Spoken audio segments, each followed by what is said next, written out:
Vendredi 23 août 2013. Madame, Messieurs, bonsoir. Merci de votre fidélité.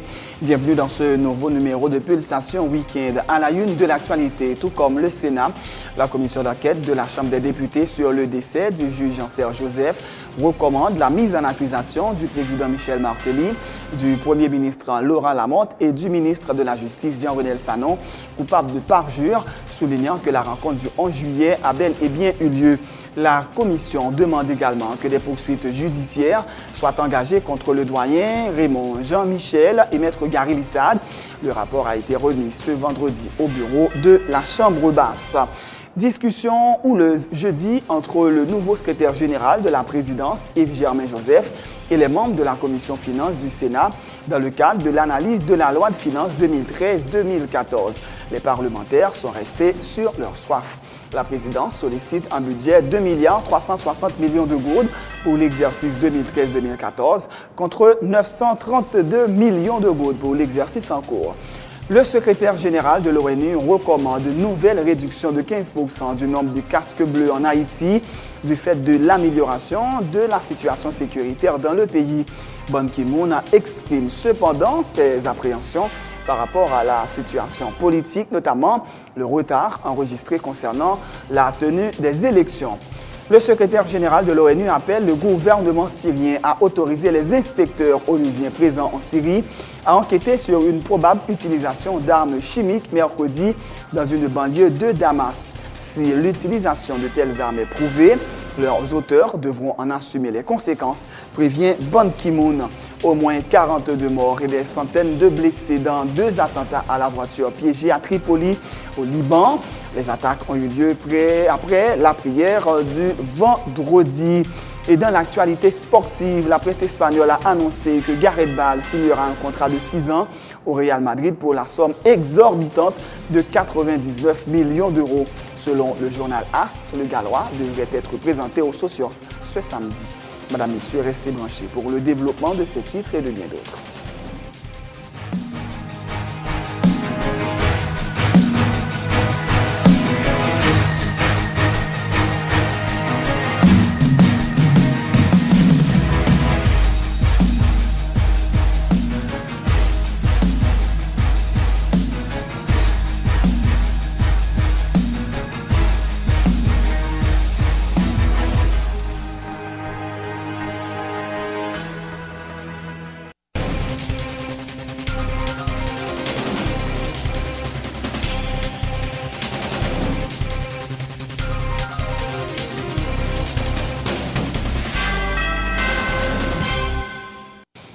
Chef, bienvenue dans le développement du journal.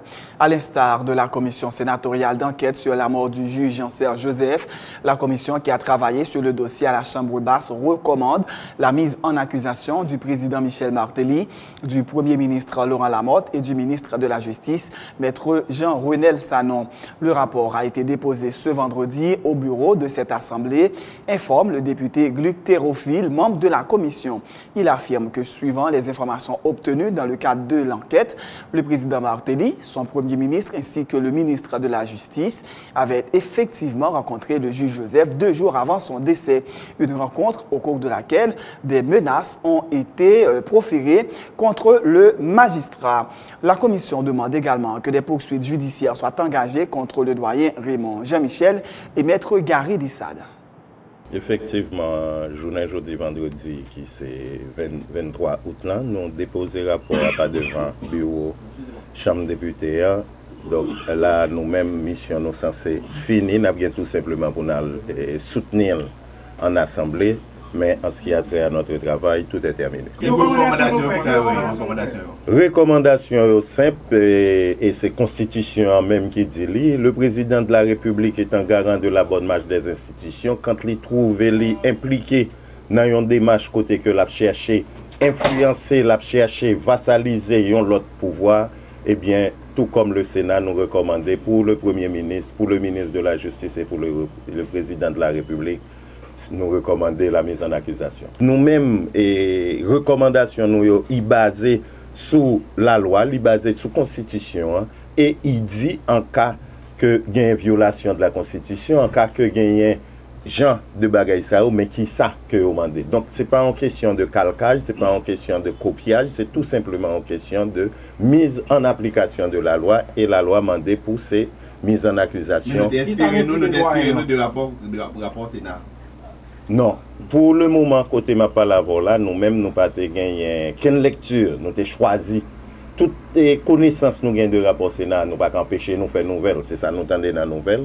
Mais qui ça, qui moun yo te rencontré nous pas connaître ni, qui moun yo pas rencontré nous pas connaître ni, parce que nous te voulons faire une enquête sans a priori. En ce qui a trait au doyen du tribunal civil, qui est du ressort de notre pouvoir, qui la loi pas ban nous droit pour nous statuer sous lui, nous remettre li à CSPJ qui lui-même va prendre les suites légales qui sont nécessaires dans le cas ça. Nous parlons pour défendre le rapport commission ça devant l'Assemblée. Du bec et des ongles, et nous pensons que c'est ça même qui travaille nous, parce que en fait nous pas travail peut-être nous travaillons pour l'Assemblée, et en travaillant pour l'Assemblée nous travaillons pour la population haïtienne, et comme parlementaires nous devons défendre per face et néfaste. Pour le moment, et rapport à déposer avec 2 signatures sous 3, et troisièmement maintenant, comme il est absent au moment du dépôt, qui est lié? Et c'est député Amnio, Louis Samnio, il gagne une possibilité jusqu'à maintenant pour le venir signer, et tout comme tout, il a une possibilité pour le Bajam signer. Le sénateur William Gentil est révulsé par le choix de mettre Francisco René comme commissaire du gouvernement de Port-au-Prince. Il l'a dit jeudi au ministre de la Justice, maître Jean-Renel Sanon, qui était au Sénat dans le cadre de l'analyse du projet de budget 2013-2014. Le sénateur Denip a également dénoncé l'arrestation et la détention de Josué et Enol Florestal et les mauvais traitements infligés par la police à Enol Florestal, le principal accusateur de la famille présidentielle. Le directeur général de la PNH, Godson Aurelius, participait également à la rencontre avec la commission finances du Grand Corps. Entendez par exemple, le secrétaire d'État, sécurité publique, ou qu'on est intelligent, de même temps, ça fait une acrobatie intellectuelle pour l'expliquer. Vous comprenez? Mais est-ce que c'est ça que je fais avec la demandé là? Parce que l'autre bagage qu'a fait chaud. Et la police, justement, rentrer dans parole ça, la police qui travaille sur le dossier, l'icône dossier, l'arrêté Mounio. Il bat. Ah, et directeur général, nous pas de photo pour ça, non? Nous pas de photo pour le battre, non? Les gars, si on cherche voler, il y a un vol dans le pays, si on cherche criminel, il y a un criminel, nous pas de battre, non? Et comment les autres idées là? Nous pas de battre, non? Qui est le Gabriel?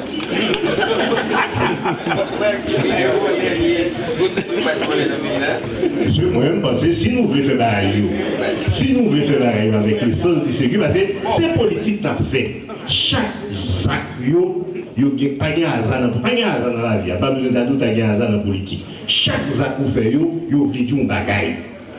Il est clair que pouvoir ça en train de muscler les jeux. On ne va pas nous muscler les bagailles et pour demander nous-mêmes qui sommes des démocrates convaincus pour nous renforcer le pouvoir, on n'a pas ça veut dire.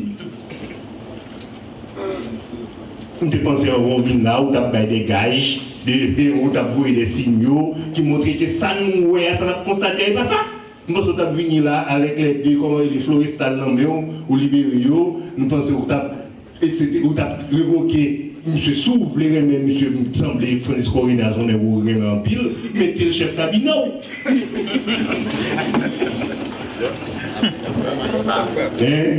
Bon magistrat compétent sérieux. En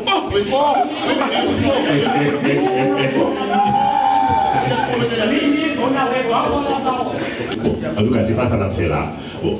En tout cas, moi-même, c'est une exprimer préoccupation par rapport à des signaux pour voir ça appuyer. Qui voulait dire, lui en train de renforcer l'appareil répressif, parce que signal nouveau, c'est ça, lui est entré dans une confrontation politique avec tout secteur d'un pays, et puis il a demandé pour nous, plus moyen pour le faire. D'abord, nous souhaitons que tous les sénateurs analysent la situation correctement pour nous comment on a traité. La présidence sollicite un budget de 2,360 milliards de gourdes pour l'exercice 2013-2014 contre 932 millions de gourdes pour l'exercice en cours. Si le texte est approuvé par le Sénat, le budget de la présidence représentera le quadruple de la somme allouée sous l'administration du président René Préval. Dans le cadre de l'analyse de ce projet de budget déjà approuvé par la Chambre basse, le nouveau secrétaire général du Palais national a été reçu jeudi par la Commission finances du Sénat. Yves-Germain Joseph a laissé les parlementaires sur leur soif. Suivez ce reportage de Emmanuel Paul. Seulement 8 jours après son arrivée au secrétariat général du Palais national, Yves-Germain Joseph a eu la lourde responsabilité de défendre devant la Commission économie et finances du Grand Corps le budget alloué au Palais national dans le projet de loi de finances pour l'exercice fiscal 2013-2014. En face, des sénateurs posant des questions les unes les plus embarrassantes que les autres. Tout d'abord, le per diem du chef de l'État évoqué par le premier sénateur de l'Ouest. Monsieur Alobé dit, son mari est voleur monté noué, il pas dit nous, per diem président. Président général, pas 700, pas député au 500, pas ministre au 700. Combien par président? À la surprise générale, Yves-Germain Joseph affirme que le président n'a pas de per diem, ajoutant que le chef de l'État est pris en charge par le budget de la République. Tous les frais alloués au chef de l'État sont votés par le Parlement, fait remarquer le secrétaire général du Palais national. Dans le cas du président de la République prend en charge le président de la République. Il va la permettre. C'est vous-même qui votez un budget qui prend le président en charge et que moi-même m'a exécuté. Des propos qui choquent l'assistance. C'est où? Président de ah. Pour ça, et puis là, l'autre, il y a sous scoop, mais là. Donc, il y a une commence à parler là. Et le président de la commission d'apporter les précisions suivantes pour le secrétaire général du Palais national.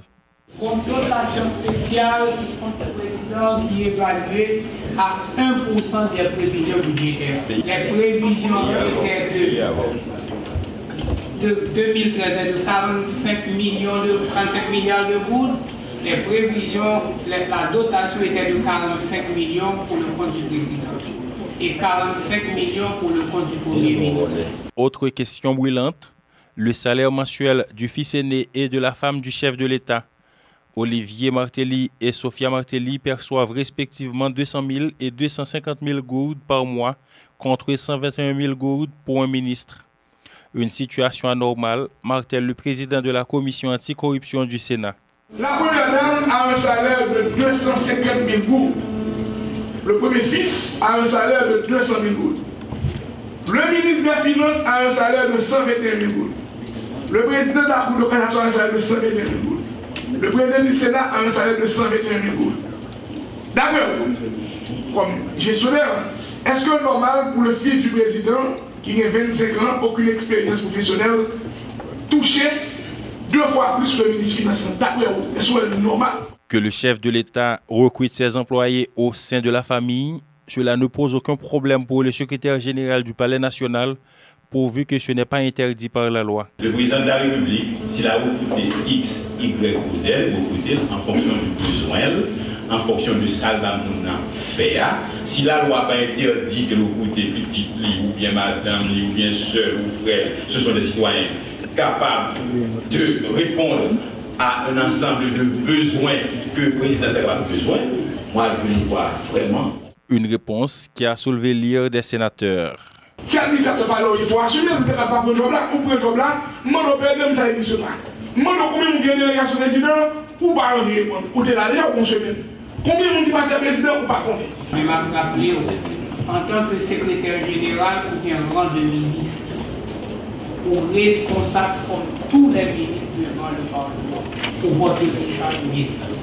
Donc, nous avons souhaité que la question sénateur passe pour là, pour ne pas passer dans le visible, pour prendre le temps qu'il faut, pour poser les réponses qu'il faut aux questions qui sont posées. Dans le projet de budget comptant pour le prochain exercice fiscal, une enveloppe d'1,360 milliard de gourdes est allouée au Palais national contre 932 millions de gourdes dans l'exercice en cours. Les parlementaires font remarquer que le budget de la présidence a été quadruplé depuis l'accession de Michel Martelly au pouvoir.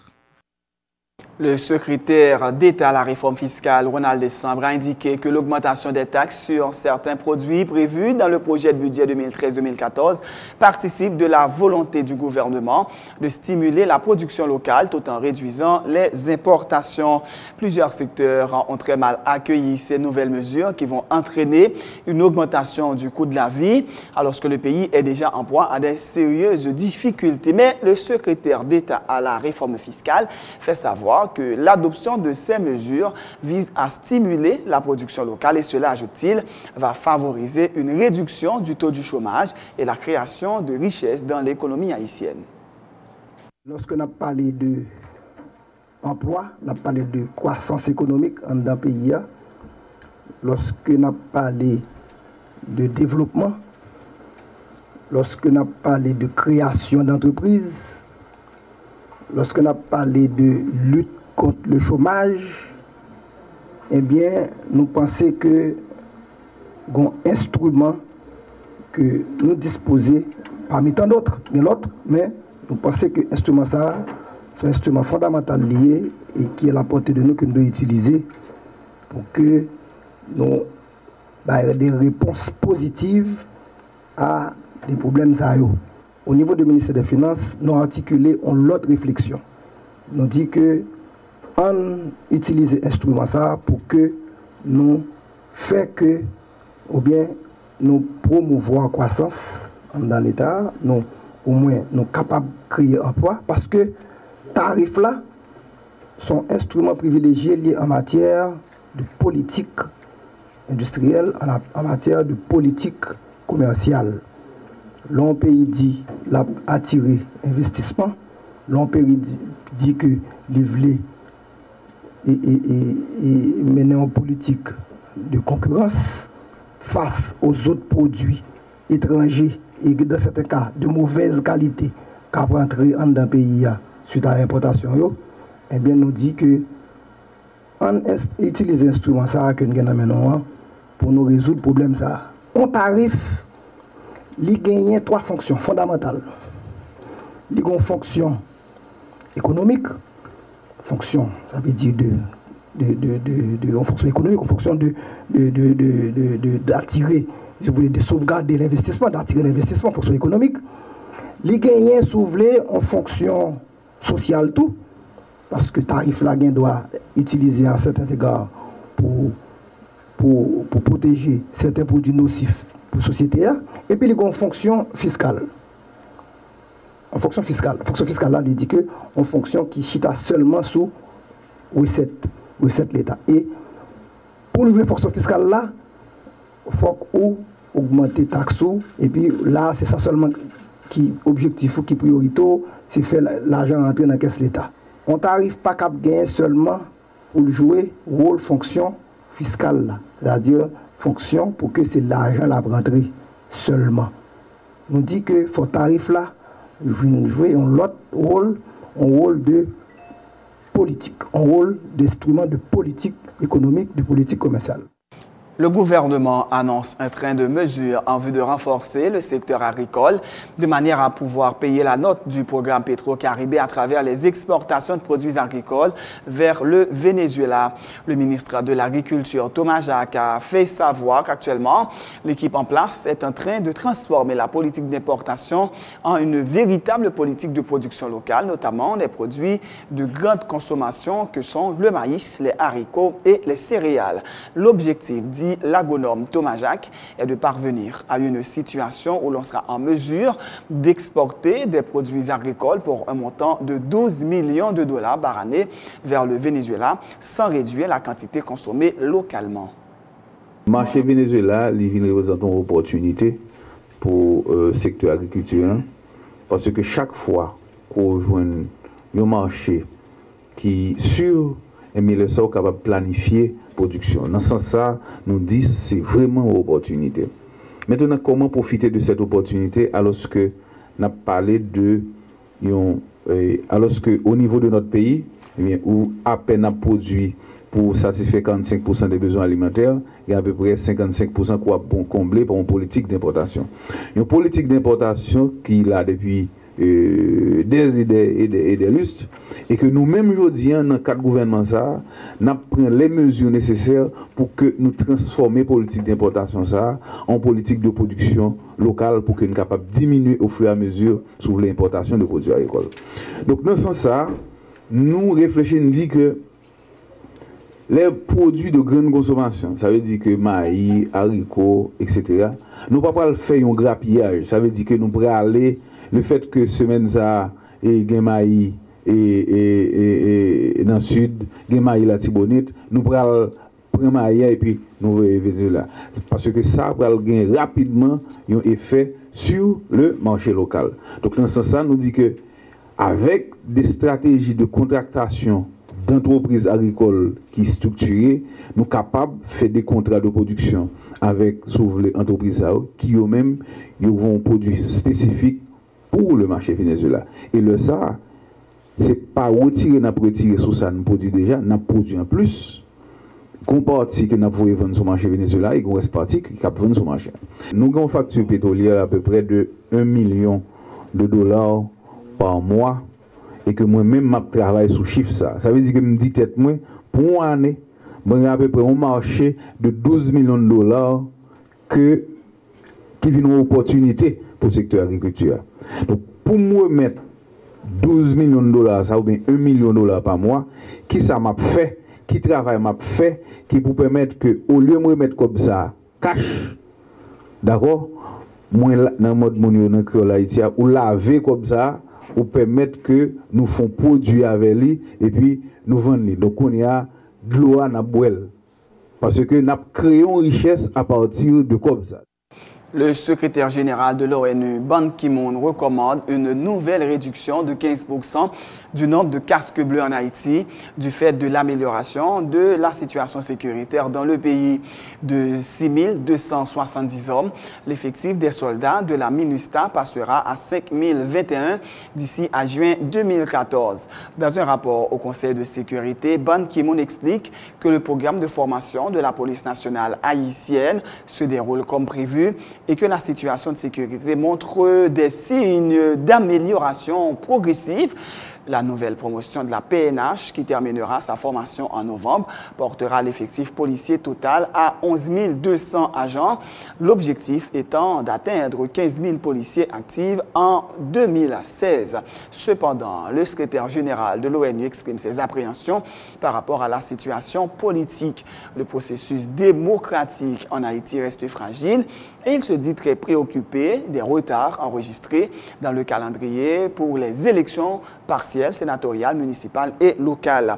Ban Ki-moon appelle les dirigeants politiques haïtiens à entreprendre un dialogue constructif pour atteindre un minimum de consensus politique sur la tenue des élections dès que possible. Voilà pour l'essentiel de l'actualité locale. C'est la fin de ce journal. Avant de vous quitter, voici le rappel des titres. Tout comme le Sénat, la commission d'enquête de la Chambre des députés sur le décès du juge Jean-Serge Joseph recommande la mise en accusation du président Michel Martelly, du premier ministre Laurent Lamotte et du ministre de la Justice Jean-Renel Sanon, coupable de parjure, soulignant que la rencontre du 11 juillet a bel et bien eu lieu. La commission demande également que des poursuites judiciaires soient engagées contre le doyen Raymond Jean-Michel et maître Gary Lissade. Le rapport a été remis ce vendredi au bureau de la Chambre basse.